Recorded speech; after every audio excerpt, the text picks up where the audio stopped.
Boa tarde, pessoal. A gente vai falar sobre a revisão da aula 3, né, que foi a aula sobre frequência genética, ok?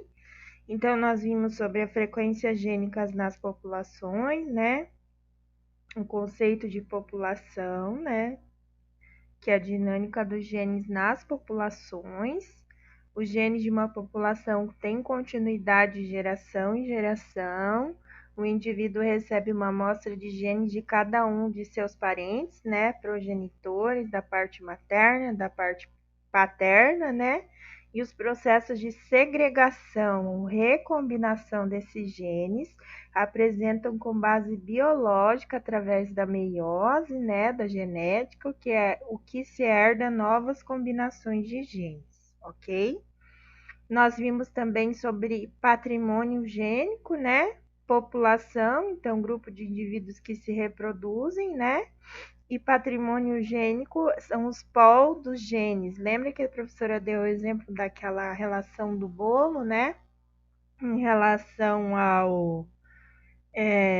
aos ingredientes do bolo. Então, se eu quero misturar as claras em neve ao bolo, eu vou misturando aos poucos, né?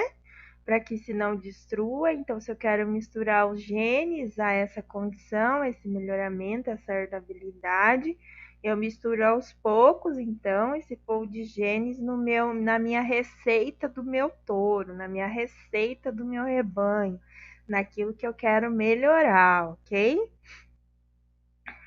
Em relação ao que caracteriza essas populações, né? Uma população mendeliana ideal, então é um conjunto de indivíduos de uma mesma espécie, né? Que se reproduzem de maneira sexuada, ou seja, macho e fêmea, né? E compartilham o mesmo patrimônio genético, um par de genes, dos alelos entre si, né? Então, a gente falou sobre a população mendeliana ideal, né? Que são diferentes características, como exemplo, a coloração da pele, né? A diferença no tamanho, o que permite a variabilidade genética, né? Cada indivíduo, gente, ele apresenta seu conjunto gênico particular. Então, ele vai ter o homozigoto, né, que é o azão, o heterozigoto azão, ou o recessivo pequenininho, que é o azinho, tá? Então, como calcular essa frequência de alelos de uma mesma população? Essa população mendeliana, essa população ideal, né? A professora deu um exemplo para vocês de uma população de 10 mil indivíduos, né? A gente falou sobre os gatinhos, então 10 mil gatinhos.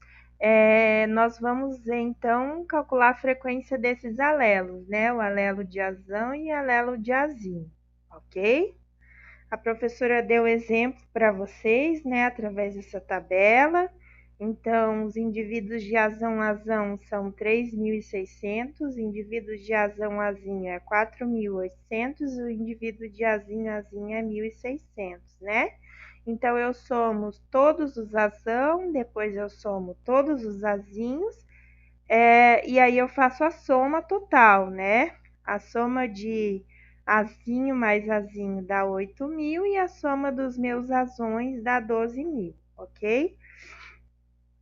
Depois eu calculo, depois que eu somei esses meus alelos, todos os azões, todos os azinhos, então a quantidade de alelo do azão é 12.000, né, pessoal? A quantidade de alelo do meu azinho é 8.000.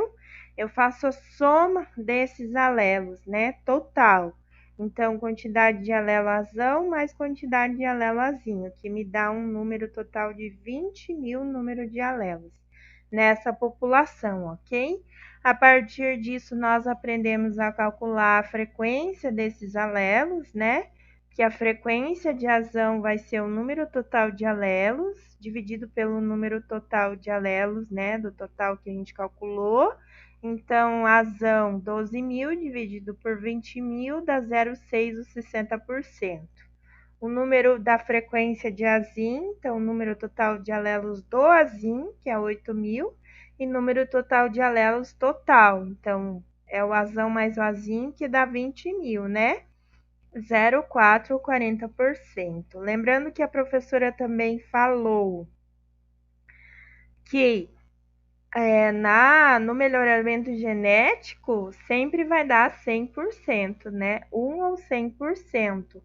Então, resumindo, pessoal, frequência de azão mais frequência de azinho igual a 1 ou 100%.